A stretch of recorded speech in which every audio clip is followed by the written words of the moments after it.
Bonjour à tous.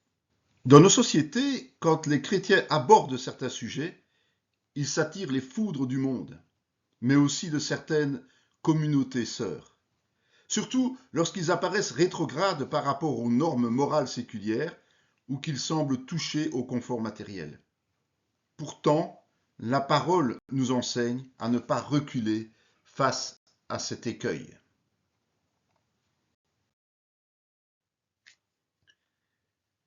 Il faut apprendre à dire toute la vérité, car je vous ai annoncé tout le conseil de Dieu sans en rien cacher. Acte 20, 27. Chaque thème biblique doit être abordé, car Dieu ne tolère pas que nous en occultions une partie, fût-elle minime, de ses instructions. Étant donc souvent demeuré sur ma faim lorsque je lisais des ouvrages sur l'argent, les richesses, les offrandes, les dîmes et les dons, et tout ce qui les accompagne, j'ai voulu, par cette étude, ouvrir une réflexion selon diverses approches de ce point qui chatouille souvent le commun des mortels. L'argent intervient dans bien des domaines de notre vie chrétienne, alors qu'il est presque toujours considéré comme tabou d'en débattre. Les Écritures ne sont point avares en conseils et avertissements à ce propos. Par exemple, à peine moins de 10% des évangiles en font référence, surtout au travers de paraboles. Il ne faut pas fausser la doctrine. La fortune est pour le riche une ville forte. La ruine des misérables, c'est leur pauvreté. En appuyant leur thèse sur une interprétation isolée de ce type de verset, Proverbe 10-15, certains prétendent que la preuve de l'obéissance réelle et sincère à Dieu est la richesse matérielle, sous-entendant qu'un manque de bénédiction est synonyme de pauvreté spirituelle.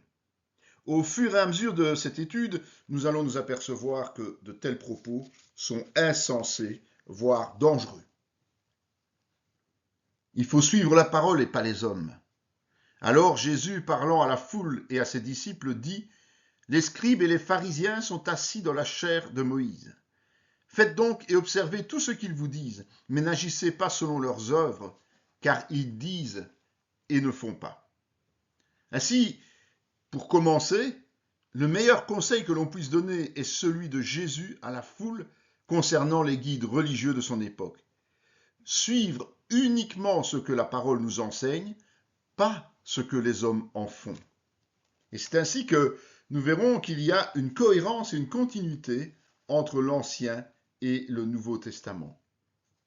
Dans Romains 4, 11, 12 et 16, il est dit « Et il reçut le signe de la circoncision comme sceau de la justice qu'il avait obtenu par la foi quand il était incirconcis, afin d'être le père de tous les incirconcis qui croient pour que la justice leur fût aussi imputée, et le père des circoncis qui ne sont pas seulement circoncis, mais encore qui marchent sur les traces de la foi de notre père Abraham quand il était incirconcis.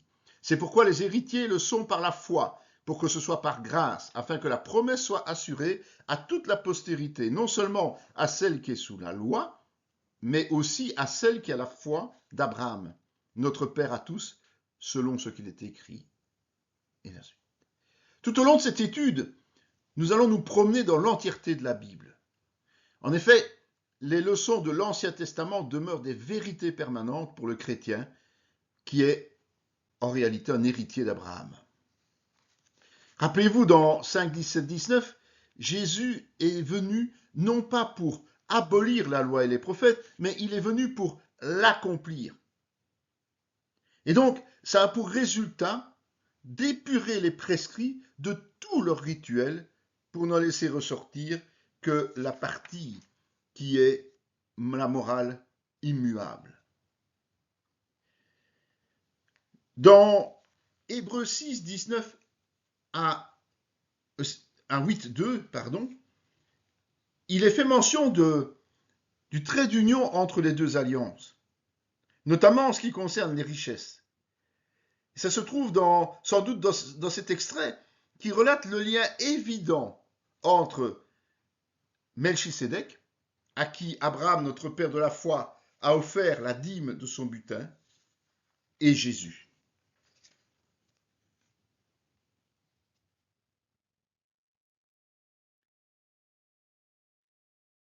La richesse, en réalité, existe depuis la création.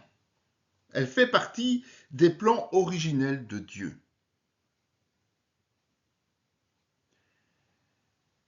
Tout commence au début, comme dirait l'autre, encore faut-il connaître ce fameux point de départ. C'est ce que nous allons découvrir. Dans Genèse 2, 9, 10, il est dit « L'Éternel Dieu fit pousser du sol des arbres de toute espèce, agréables à voir et bons à manger, et l'arbre de la vie au milieu du jardin, et l'arbre de la connaissance du bien et du mal. Un fleuve sortait d'Éden pour arroser le jardin, et de là il se divisait en 4 bras. » Donc dans ce second chapitre de Genèse, l'auteur décrit ce qui se trouvait dans le jardin d'Éden, dont l'arbre de vie et celui de la connaissance du bien et du mal. Il précise qu'il existait un fleuve qui se divisait en 4 bras. La suite, au verset 11 et 12, il est dit « Le nom du premier est Pichon. C'est celui qui entoure tout le pays de Havila, où se trouve l'or. L'or de ce pays est pur. On y trouve aussi du bdellium et de la pierre d'onyx. » Donc, la particularité du premier bras, c'est qu'il entoure un pays qui est regorgeant d'or pur, de résine transparente, c'est de la bdellium, et de pierres précieuses, l'onyx. Dans Ézéchiel 28, 13, il est dit « Tu étais en Éden, le jardin de Dieu. Tu étais couvert de toute espèce de pierres précieuses, de sardoine, de topaze, de diamants, de chrysolite, d'onyx, de jaspe, de saphir, d'escarboucle, d'émeraude et d'or. Tes tambourins et tes flûtes étaient à ton service, préparés pour le jour où tu fus créé. » C'est la complète d'Ézéchiel concernant le roi de Tyr, et c'est considéré ce roi comme l'archétype de Satan. Celui-ci peut être considéré comme quelqu'un de plus que nanti, même selon les critères actuels. Certaines richesses étant encore aujourd'hui ce qu'on appelle des valeurs refuges. Genèse 1,10. Dieu appela le sec terre, et il appela l'amas des mers. Dieu vit que cela était bon. Le fait de se trouver dans le jardin d'Éden, et donc dans la création initiale, prouve à souhait que ces richesses sont bonnes aux yeux de Dieu. Et même après la chute, des serviteurs de Dieu sont riches. Il est dit dans Genèse 13,2, Abraham était très riche en troupeaux et en argent et en or. Il est ensuite ajouté dans Genèse 24,35, l'Éternel a comblé de bénédictions mon Seigneur, qui est devenu puissant. Il lui a donné des brebis et des bœufs, de l'argent et de l'or, des serviteurs et des servantes, des chameaux et des ânes. Donc, Abraham était manifestement un homme riche. Toutes ses possessions sont considérées comme des bénédictions. Dans 2 Rois 20,13, il est dit « Ézéchias donna audience aux envoyés, et il leur montra le lieu où étaient ces choses de prix, l'argent et l'or, les aromates et l'huile précieuse, son arsenal et tout ce qui se trouvait dans les trésors. Il n'y eut rien qu'Ézéchias ne leur fit voir dans sa maison et dans tous ses domaines. » Donc là aussi, on voit que le roi Ézéchias possédait, en plus d'Abraham, un arsenal et des domaines. Dans Ézéchiel 16, 8, 14, il est dit « Je passais près de toi, je te regardais, et voici, ton temps était là, le temps des amours. J'étendis sur toi le pan de ma robe, je couvris ta nudité, je te jurai fidélité, je fis alliance avec toi, dit le Seigneur, l'Éternel, et tu fus à moi. Je te lavai dans l'eau, je fis disparaître le sang qui était sur toi, et je t'oignis avec de l'huile. Je te donnai des vêtements brodés et une chaussure de peau teinte en bleu. Je te ceignis de fin lin, et je te couvris de soie. Je te parai d'ornements. Je mis des bracelets à tes mains, un collier à ton cou, je mis un anneau à ton nez, des pendants à tes oreilles, et une couronne magnifique sur ta tête. Ainsi tu fus pareil d'or et d'argent, et tu fus vêtu de fin lin, de soie et d'étoffe brodée. La fleur de farine, le miel et l'huile furent ta nourriture. Tu étais d'une beauté accomplie, digne de la royauté, et ta renommée se répandit parmi les nations, à cause de ta beauté, car elle était parfaite grâce à l'éclat dont je t'avais orné, dit le Seigneur l'Éternel. Abraham, à l'époque, a reconnu que sa fortune lui venait de Dieu. Et dans le passage du prophète Ézéchiel, l'Éternel définit, outre les richesses déjà citées précédemment, d'autres dons de sa part qu'il distribue selon son bon vouloir, puisqu'il faut quand même bien le rappeler, tout lui appartient, sans exception. Je rendrai les hommes plus rares que l'or, enfin, je les rendrai plus rares que l'or d'Ophir. Ésaïe 13, 12. La particularité d'un objet de valeur est le fait qu'il soit rare. Or, Dieu pense que l'homme est plus précieux que toutes ses richesses. C'est pour cette raison qu'il n'a pas hésité à offrir son propre fils en sacrifice pour le rachat de nos péchés. Alors, comme on vient de le voir, effectivement, tout appartient à Dieu. Dans Agé 2.8, il dit « L'argent est à moi et l'or est à moi, dit l'Éternel des armées. Si j'avais faim, je ne le dirais pas, car le monde est à moi et tout ce qu'il renferme. » Psaume 52. Donc Dieu affirme clairement qu'il est le propriétaire de tout. Dans Psaume 24.1, psaume de David, « À l'Éternel, la terre et ce qu'elle renferme, le monde et ceux qui l'habitent. » Donc selon David, cela comprend non seulement le monde entier, mais aussi nous, les êtres humains. Ne savez-vous pas que votre corps est le temple du Saint-Esprit qui est en vous, que vous avez reçu de Dieu, et que vous ne vous appartenez point à vous-même, car vous avez été racheté à un grand prix, glorifiez donc Dieu dans votre corps et dans votre esprit qui appartiennent à Dieu. 1 Corinthiens 6, 19, 20. Donc, si l'être humain déjà appartient à Dieu, encore plus les chrétiens sont à lui, corps et esprit. C'est-à-dire que sur cette terre et pour l'éternité, nous lui appartenons parce qu'il nous a rachetés à très grand prix. Car qui est-ce qui te distingue? Qu'as-tu que tu n'aies reçu? Et si tu l'as reçu, pourquoi te glorifies-tu? Comme si tu ne l'avais pas reçu. Déjà vous êtes rassasiés, déjà vous êtes riches. Sans nous, vous avez commencé à régner. Et puissiez-vous régner en effet, afin que nous aussi, nous régnions avec vous. Donc, il faut bien avouer que le chrétien n'a rien acquis par lui-même, mais il régnera dans l'éternité. Sa vraie richesse ne se trouve pas dans les possessions matérielles, mais en sa vie éternelle. Et oui, les richesses sont éternelles. Dans Apocalypse 21, 18, 24, il est dit « La muraille était construite en jaspe, et la ville était d'or pur, semblable à du verre pur. Les fondements de la muraille de la ville étaient ornés de pierres précieuses de toute espèce. Le premier fondement était de jaspe, le second de saphir, le troisième de chalcédoine, le quatrième d'émeraude, le cinquième de sardonyx, le sixième de sardoigne, le septième de chrysolite, le huitième de béryl, le neuvième de topaze, le dixième de chrysoprase, le onzième d'hyacinthe, le douzième d'améthyste. Les 12 portes étaient 12 perles, chaque porte était d'une seule perle, la place de la ville était d'or pur, comme du verre transparent. » C'est la description de la Nouvelle Jérusalem, celle qui descendra du ciel et qui subsistera à jamais. Jean cite une série de matériaux particulièrement précieux qui font partie de la création de Dieu. Si ces mêmes joyaux causent tant de mal aujourd'hui, c'est à cause de la chute et de ses conséquences dans le cœur de l'homme. Notons toutefois que, une fois les plans de Dieu réalisés, l'or sera à nouveau pur. Alors, selon la Bible, à quoi servent les richesses? Aujourd'hui, les richesses servent principalement à garantir un certain niveau de vie et à se démarquer des autres. Dans la parole, nous allons vite comprendre que ce point de vue est réducteur et que les priorités sont ailleurs. D'abord, elles servent à honorer Dieu. N'oublions jamais qu'il existe un seul créateur, Dieu. Il a tout façonné dans un but précis, sa propre glorification. Il n'est donc pas surprenant que les richesses servent d'abord et avant tout à l'honorer. D'abord par les moyens matériels. Dans Exode 24, 18 à 25, 8, il est dit « Moïse entra au milieu de la nuée, il monta sur la montagne. Moïse demeura sur la montagne 40 jours et 40 nuits. L'Éternel parla à Moïse et dit « Parle aux enfants d'Israël qu'ils m'apportent une offrande. Vous la recevrez pour moi de tout homme qui la fera de bon cœur. Voici ce que vous recevrez d'eux en offrande.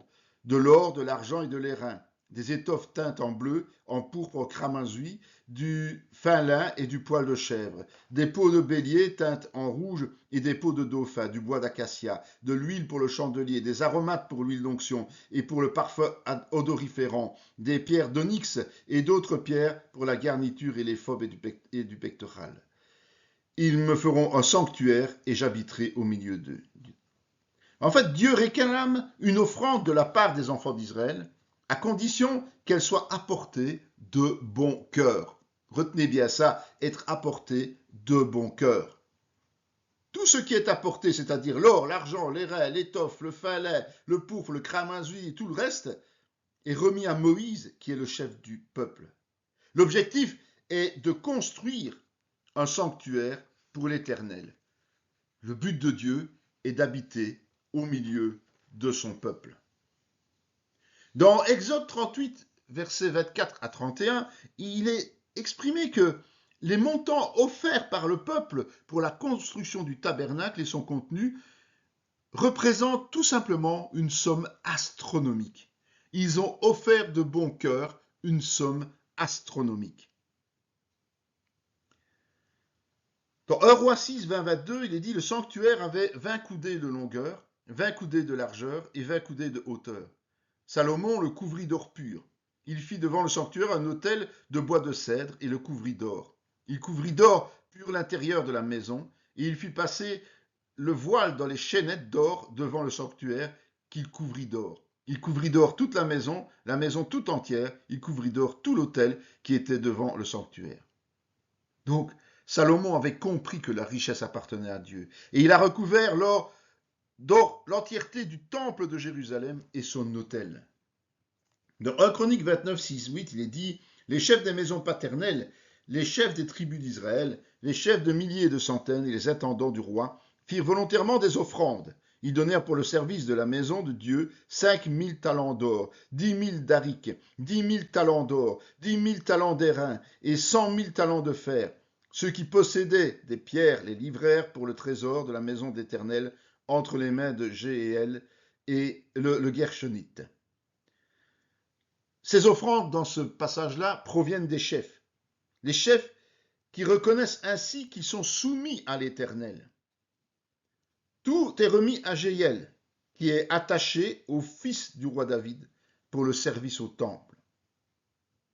Selon le descriptif repris ci-dessus, le montant qui serait nécessaire pour construire et faire fonctionner un tel temple de nos jours est incalculable.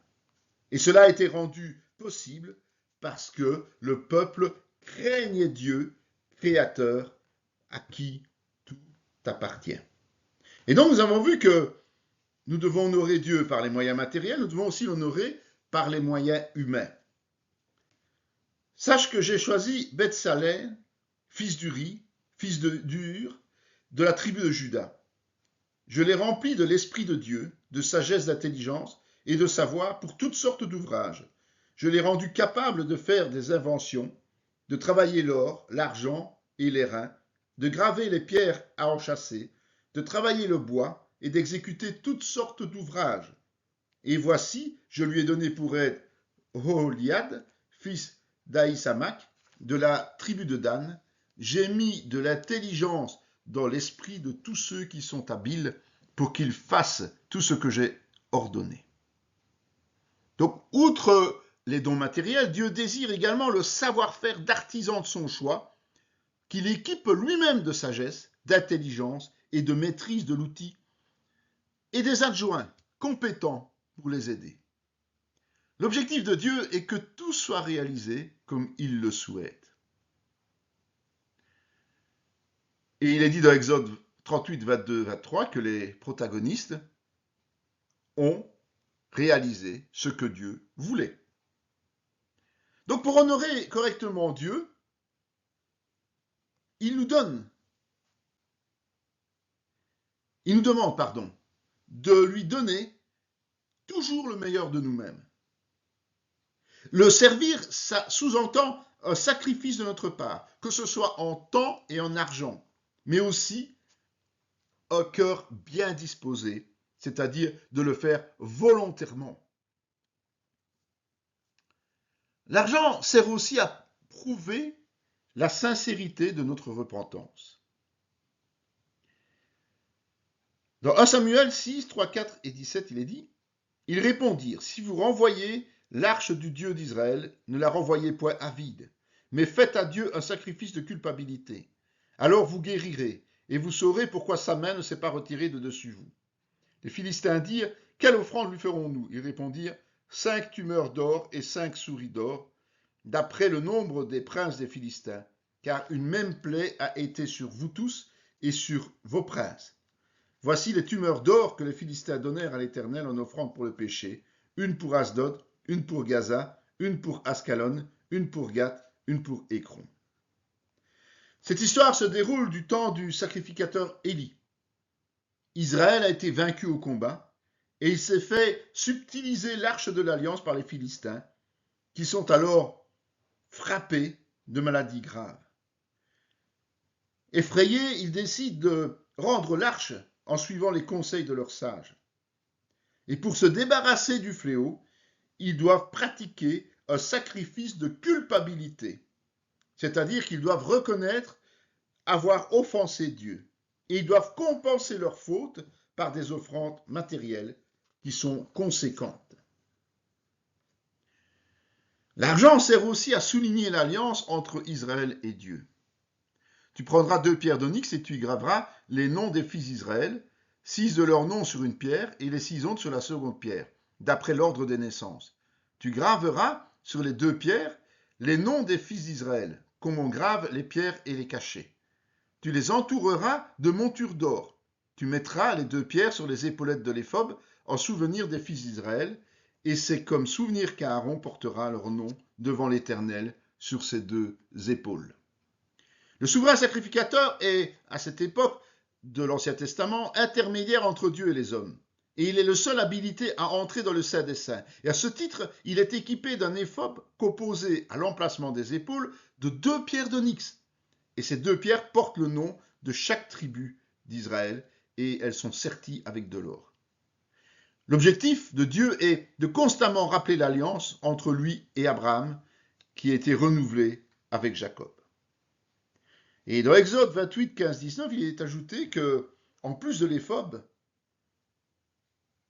il y a le pectoral du jugement, qui est porté sur le cœur, qui est composé de 12 pierres fines différentes, serties avec de l'or, rangées en 4 étages et portant chacune le nom d'une tribu d'Israël.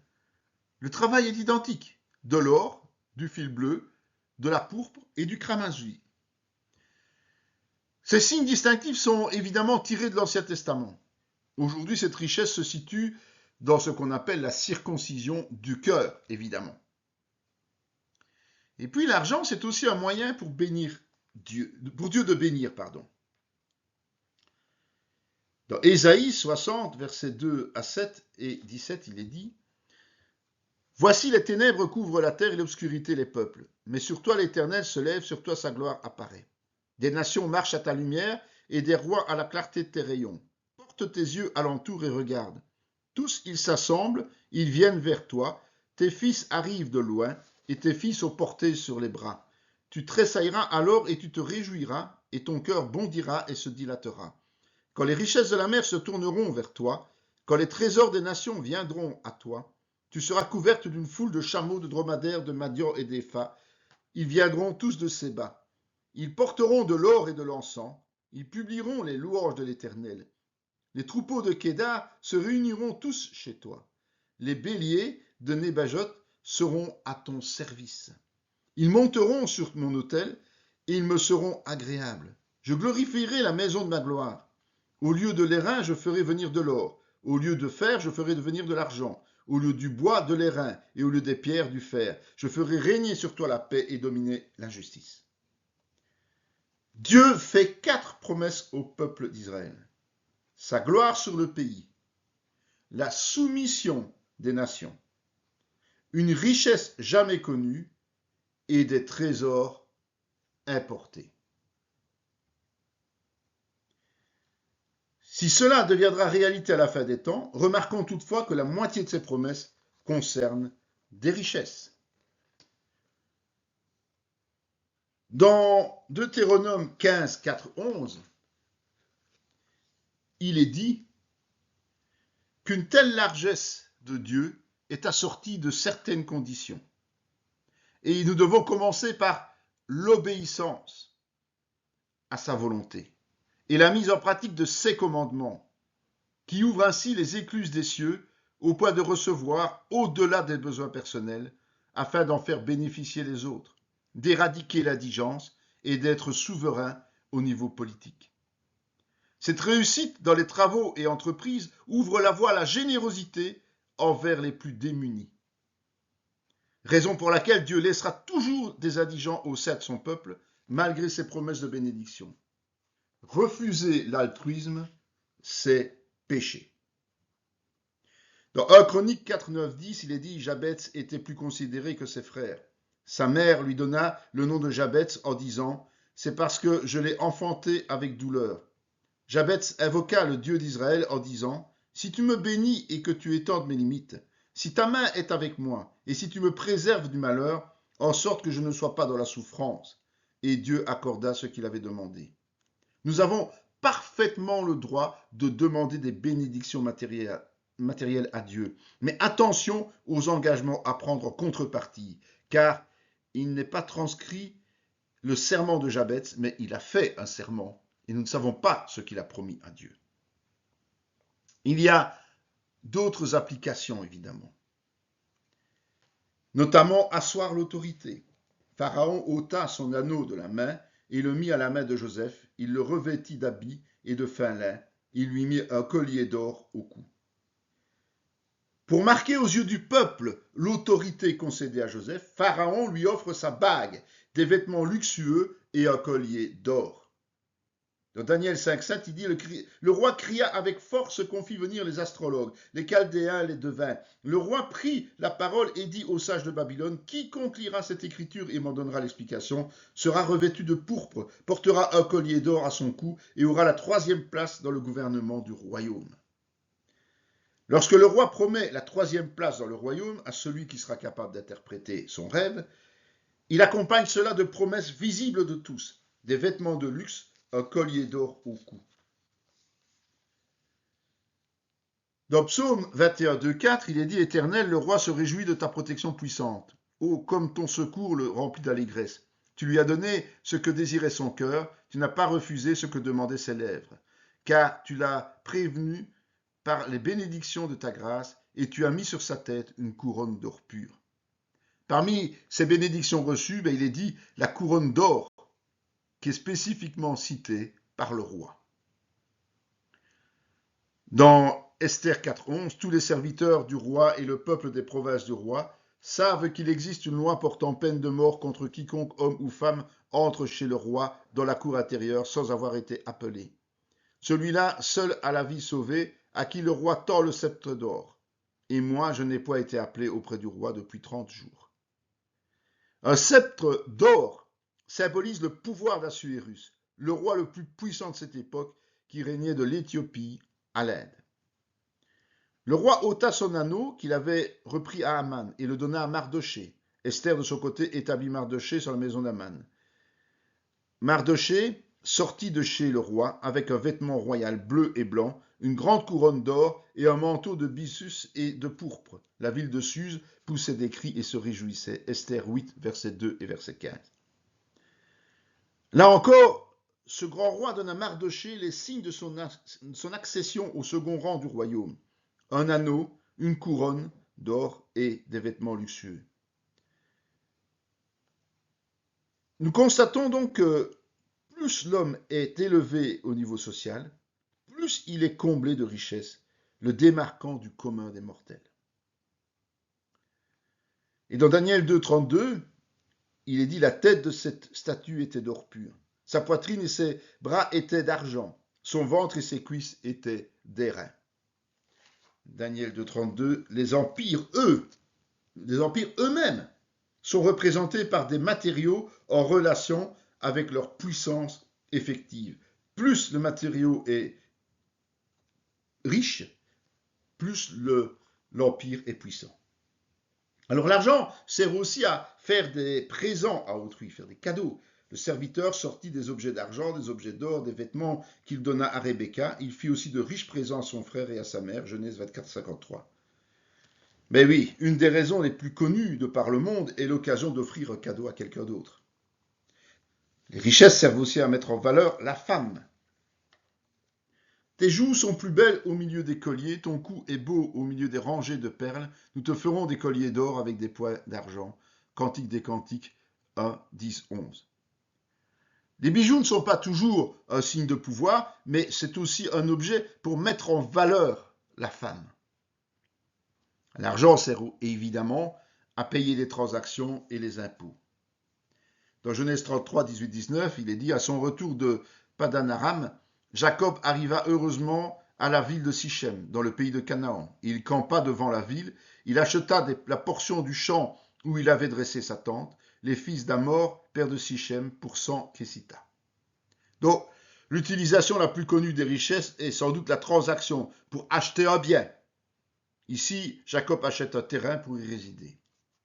Dans Genèse 23, 15, 18, il est dit, « Mon Seigneur, écoute-moi, une terre de 400 cycles d'argent, qu'est-ce que cela entre moi et toi? Enterre ton mort. » Abraham comprit Éphron, et Abraham pesa à Éphron l'argent qu'il avait dit, en présence des fils de Heth, 400 cycles d'argent, ayant cours chez le marchand. Le champ d'Éphron à Macpéla, vis-à-vis de Mamré, le champ et la caverne qui y est, et tous les arbres qui sont dans le champ, et dans toutes les limites alentour, devinrent aussi la propriété d'Abraham aux yeux des fils de Heth et de tous ceux qui entraient par la porte de sa ville. Donc, Abraham a aussi acheté plusieurs biens grâce à l'argent qu'il possédait.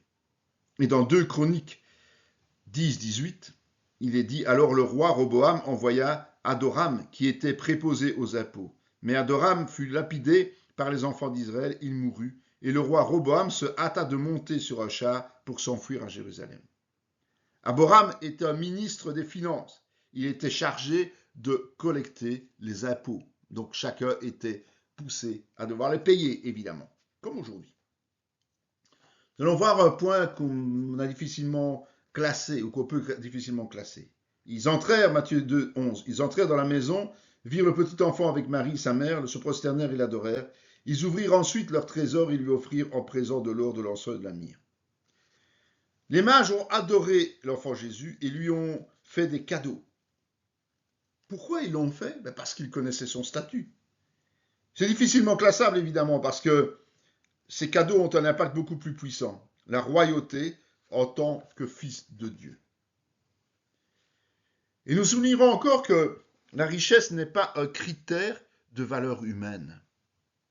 Le riche et le pauvre se rencontrent, c'est l'Éternel qui les a fait l'un et l'autre, Proverbe 22, 2.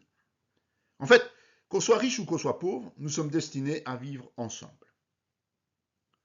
Dans Jacques 2, 1, 4, il est dit, « Mes frères, que votre foi en notre glorieux Seigneur, Jésus-Christ, soit exempte de toute acception de personne.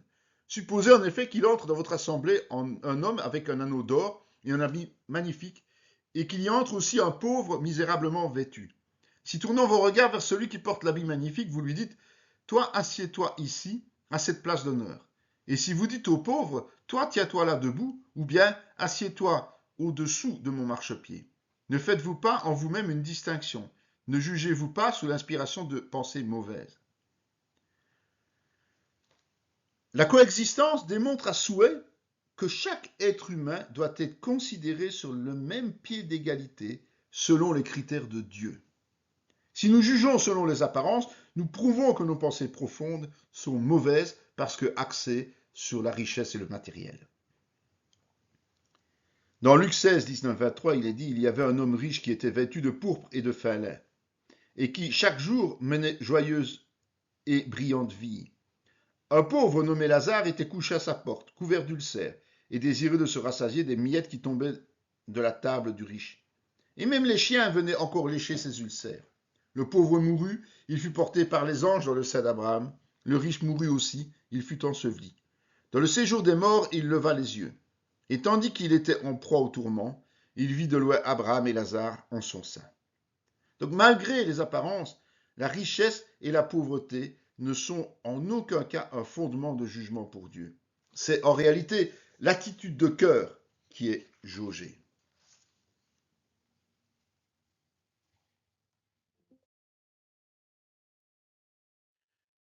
L'idolâtrie. Certains se posent sans doute la question de savoir pourquoi nous parlons d'idolâtrie dans le cadre de l'argent. En réalité, l'argent et l'idolâtrie sont intimement liés. D'abord parce que l'argent est sujet à adoration, et ensuite parce que ce sont les richesses, pour rappel, créées pour honorer Dieu, qui servent à rendre un culte aux idoles. Pourtant, nous avons reçu des instructions limpides. Je suis l'Éternel ton Dieu qui t'ai fait sortir du pays d'Égypte, de la maison de servitude. Tu n'auras pas d'autre Dieu devant ma face. Tu ne feras point d'image taillée ni de représentation quelconque. Ces choses qui sont en haut dans les cieux, qui sont en bas sur la terre, et qui sont dans les eaux plus bas que la terre. Tu ne te prosterneras point devant elles, tu ne les serviras point. Car moi, l'Éternel, ton Dieu, je suis un Dieu jaloux, qui punit l'iniquité des pères sur les enfants jusqu'à la 3e et 4e génération de ceux qui me haïssent, et qui fait miséricorde jusqu'en 1000 générations à ceux qui m'aiment et qui gardent mes commandements. Exode 22, 6. Donc Dieu interdit formellement à ses enfants de réaliser une quelconque représentation de quoi que ce soit pour se prosterner devant elle et la servir, parce que Dieu est un Dieu jaloux. Ce n'est aucunement un défaut en lui, mais le juste retour de son statut unique de créateur. En cas de désobéissance, l'homme s'expose à la malédiction jusqu'à la 4e génération à sa suite. Cette exclusivité absolue reste évidemment d'actualité aujourd'hui. Il suffit de lire Matthieu 22, 37-38. Dans Exode 20, 23, il est ajouté « Vous ne ferez point des dieux d'argent et des dieux d'or pour me les associer, vous ne vous en ferez point. » Donc, ce passage insiste sur les matières précieuses qui composent des statues divinisées parce qu'elles sont en réalité signes d'autorité. Notons encore que l'Éternel refuse tout partage de pouvoir avec ses dieux, si l'on peut dire. Pourquoi? Parce que Dieu est différent des dieux. Psaume 115, 2, 8, il est dit « Pourquoi les nations diraient-elles, où donc est leur Dieu? Notre Dieu est au ciel, il fait tout ce qu'il veut. Leurs idoles sont de l'argent et de l'or, elles sont l'ouvrage de la main des hommes. Elles ont une bouche et ne parlent point, elles ont des yeux et ne voient point. Elles ont des oreilles et n'entendent point. Elles ont un nez et ne sentent point. Elles ont des mains et ne touchent point. Des pieds et ne marchent point. Elles ne produisent aucun son dans leur gosier. Il leur ressemble ceux qui les fabriquent, tous ceux qui se confient en elles. » Donc là, dans ce passage, il y a 3 particularités de Dieu qui sont mises en évidence. Il est au ciel, il est tout-puissant et il est vivant. Les points communs de tous les dieux qui sont fabriqués de la main des hommes, c'est qu'ils ne sont pas dans le ciel, ils sont sur terre. Ils ne sont pas vivants, ils sont inertes. Ceux qui les fabriquent et les commercialisent sont de la même trempe, évidemment. Ils versent l'or de leur bourse et pèsent l'argent à la balance. Ils paient un orfèvre pour qu'ils en fassent un dieu. Ils adorent et se prosternent. Ils le portent et ils le chargent sur l'épaule, ils le mettent en place et il y reste. Il ne bouge pas de sa place. Puis on crie vers lui, mais il ne répond pas, il ne sauve pas de la détresse. Souvenez-vous de ces choses et soyez des hommes. Pécheurs, rentrez en vous-même. Souvenez-vous de ce qui s'est passé dès les temps anciens. Car je suis Dieu et il n'y en a point d'autre. Je suis Dieu et nul n'est semblable à moi. Le paradoxe de l'idolâtrie est que les gens payent très cher pour ne rien recevoir en fin de compte, puisqu'un seul Dieu existe. Dieu nous exhorte à être des hommes, c'est-à-dire des chrétiens qui marchent par la foi, non par la vue. L'idolâtrie est en réalité une faiblesse. À qui voulez-vous comparer Dieu? À quelle image ferez-vous son égal? C'est un ouvrier qui fond l'idole, et c'est un orfèvre qui la couvre d'or, et y soude des chaînettes d'or. Celui que la pauvreté oblige à donner peu choisit un bois qui résiste à la vermoulure. Il se procure un ouvrier capable pour faire une idole qui ne brûle pas. Ne le savez-vous pas? Ne l'avez-vous pas appris?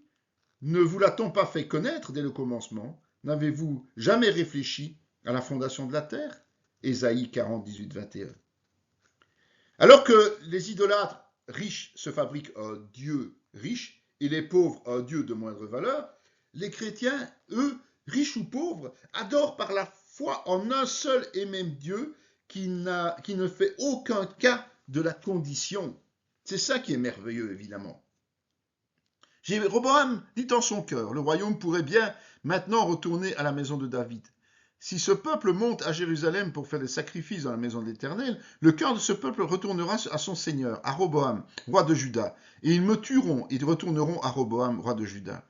Après s'être consulté, le roi fit 2 veaux d'or, et il dit au peuple, assez longtemps vous êtes montés à Jérusalem, Israël. Voici ton Dieu qui t'a fait sortir du pays d'Égypte. Il plaça l'un de ses veaux à Béthel, et il mit l'autre à Dan. Ce fut là une occasion de pécher. Le peuple alla devant l'un des veaux jusqu'à Dan.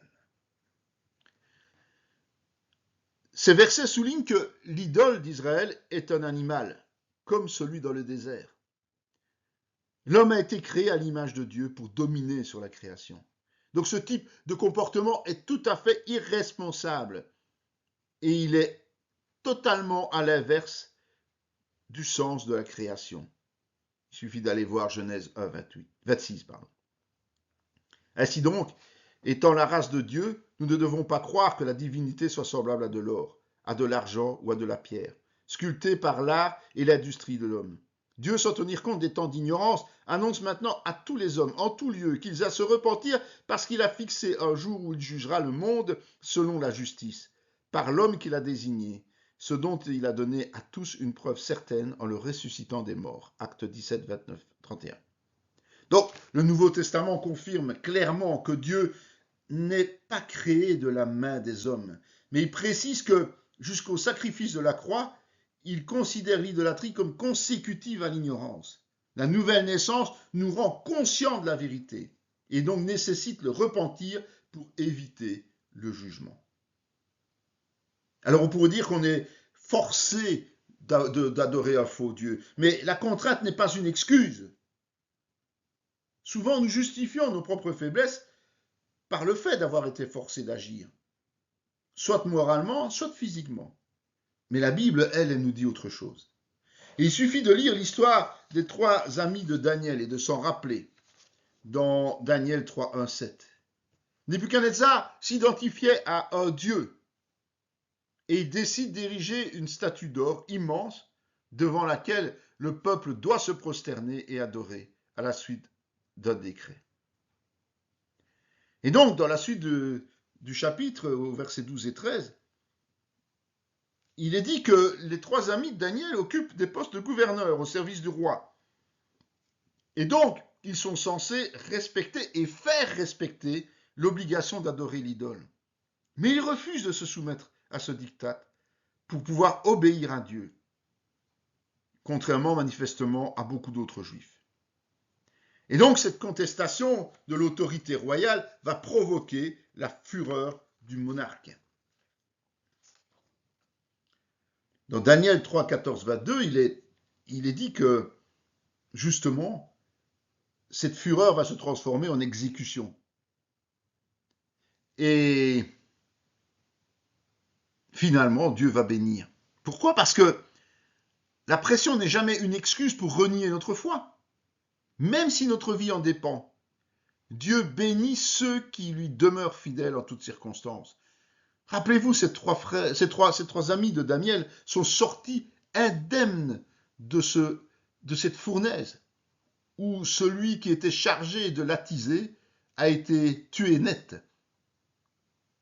Et l'histoire de Daniel alors ? Daniel, dans le chapitre 6, 1 à 27, a été piégé par ses collègues satrapes, qui vont fomenter ce piège uniquement par jalousie et par convoitise. Et pour le faire tomber, ils vont persuader le roi d'édicter un décret qui est contraire à la loi de Moïse, en flattant son orgueil pour en faire une divinité qui exige une adoration exclusive. Et évidemment, ils font ajouter que la désobéissance serait punie de la peine capitale, la fosse au lion. Daniel est mis au courant de cette obligation d'idolâtrie, mais il ne change rien à ses habitudes. 3 fois par jour, sans se cacher, il va prier. Dieu, le seul vrai Dieu. Et donc ses détracteurs sautent sur l'occasion pour mettre leur plan à exécution. Il faut dire que la loi perse ne souffre aucune annulation. Ce qui est décidé est décidé. Et donc, à regret, à grand regret, le roi est contraint d'ordonner le châtiment de la fosse à son ami Daniel, tout en souhaitant l'intervention miraculeuse de son Dieu.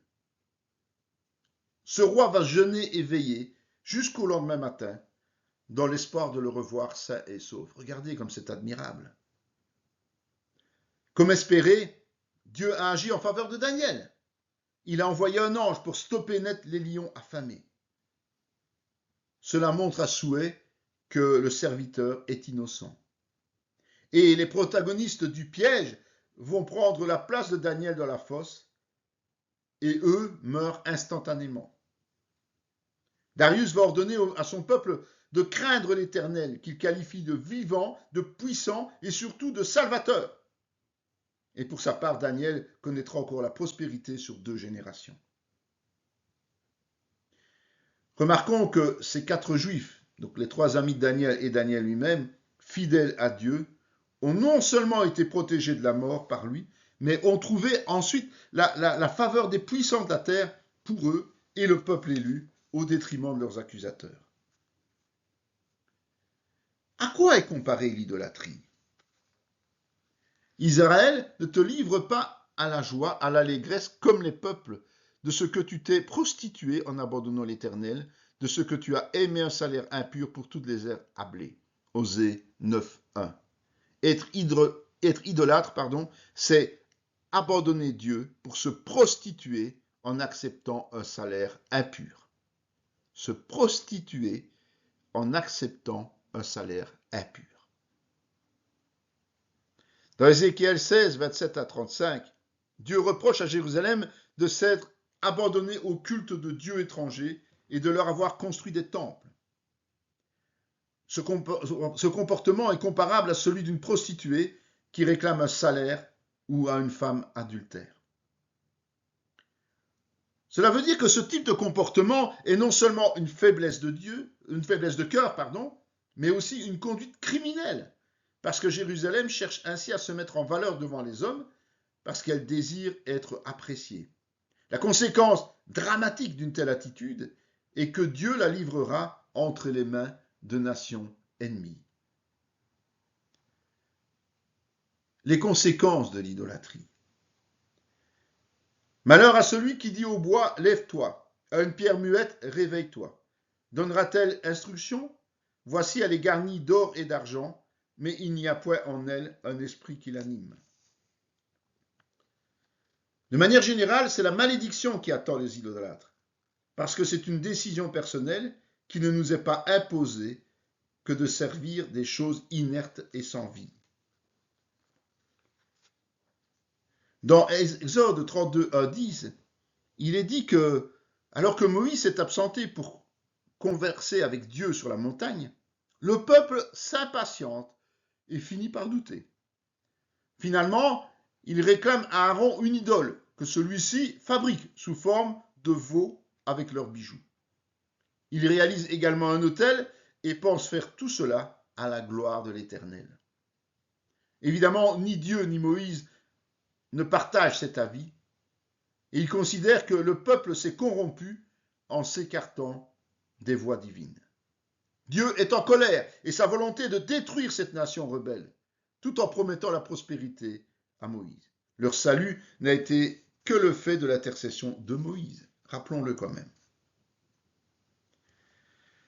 Dans Ézéchiel 16, 39, 43, il est dit « Je te livrerai entre leurs mains. Ils abattront tes maisons de prostitution et détruiront tes hauts lieux. Ils te dépouilleront de tes vêtements, prendront ta magnifique parure et te laisseront nu, entièrement nu.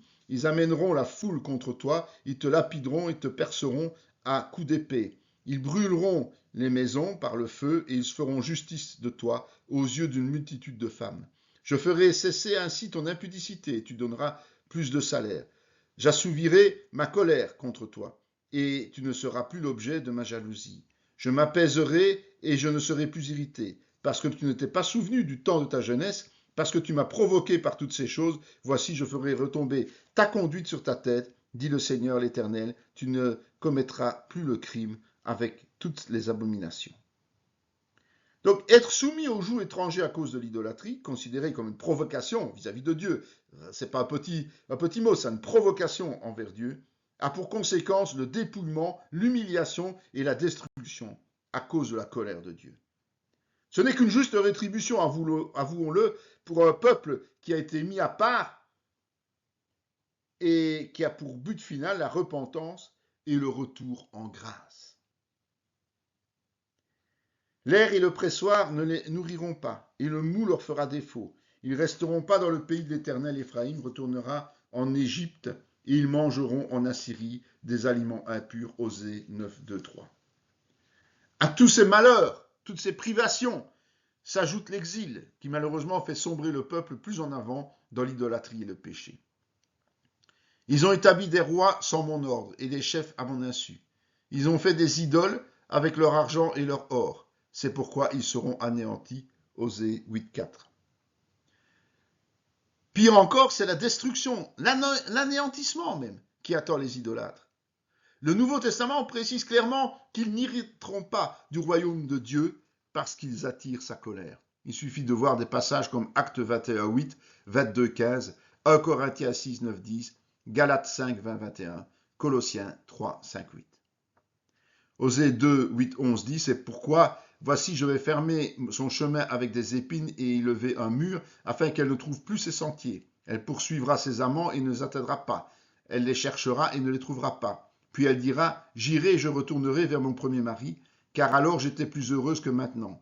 Et elle n'a pas reconnu que c'était moi qui lui donnais le blé, le mou et l'huile. Et l'on a consacré au service de Baal l'argent et l'or que je lui prodiguais. C'est pourquoi je reprendrai mon blé en son temps et mon mou dans sa maison, et j'enlèverai ma laine et mon lin qui devaient couvrir sa nudité. Dans ce cas-là, le peuple attribue sa prospérité aux idoles, et par conséquent, Dieu lui reprend ce qu'il a donné, c'est-à-dire les bénédictions, dans le but de le faire revenir à lui en fermant cette route de perdition. Dans 2 Pierre 2, 9, 13, il est dit, le Seigneur s'est délivré de l'épreuve les hommes pieux et réservé les injustes pour être punis au jour du jugement. Ceux surtout qui vont après la chair dans un désir d'impureté et qui méprisent l'autorité. Audacieux et arrogants, ils ne craignent pas d'injurier les gloires, tandis que les anges supérieurs en force et en puissance ne portent pas contre elles de jugement injurieux devant le Seigneur.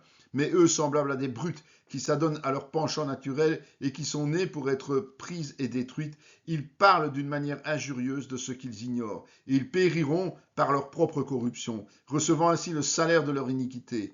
Ils trouvent leur délice à se livrer au plaisir en plein jour. Hommes tarés et souillés, ils se délectent dans leur tromperie en faisant bonne chère avec vous. Pierre, lui aussi, a dénoncé ce comportement idolâtre qui consiste à offenser Dieu en lui désobéissant de plein gré. Selon lui, les idolâtres sont audacieux, arrogants, chargés d'handicap spirituel et souillés. Leur corruption mène à leur mort. Et nous allons enfin voir la valeur de telles richesses. Vous tiendrez pour souiller l'argent qui recouvre vos idoles et l'or dont elles sont revêtues. Tu en dispenseras les débris comme une impureté. Hors d'ici, leur diras-tu. En ce jour, ça c'est Ésaïe 30, 22. Et Ésaïe 31, 7 dit, en ce jour, chacun rejettera ses idoles d'argent et ses idoles d'or que vous vous faites fabriquer par vos mains criminelles. Tout ce qui sert à la réalisation d'idoles est souillé et impur. La seule solution est de les détruire. Il faut aussi voir pour cela Acte 19, 19, pour que plus personne ne les utilise. Dieu considère les fabricants comme des criminels. Dans Michée 1, 6, 7, il dit « Je ferai de Samarie un monceau de pierres dans les champs, un lieu pour planter la vigne. Je précipiterai ces pierres dans la vallée. Je mettrai à nu ses fondements. Toutes ces images taillées seront brisées. Tous ces salaires impurs seront brûlés au feu, et je ravagerai toutes ces idoles. Recueillies avec le salaire de la prostitution, elles deviendront un salaire de prostitution. » Je pense que c'est une conclusion claire, nette et précise et définitive concernant. Cette vidéo fait partie intégrante de la formation en théologie pratique dispensée par la mission de théologie Emmanuel de Parakou, Bénin, sous l'autorité académique du Centre chrétien Emmanuel SBL, Spa, Belgique. Pour mieux connaître nos activités, voici nos différentes adresses.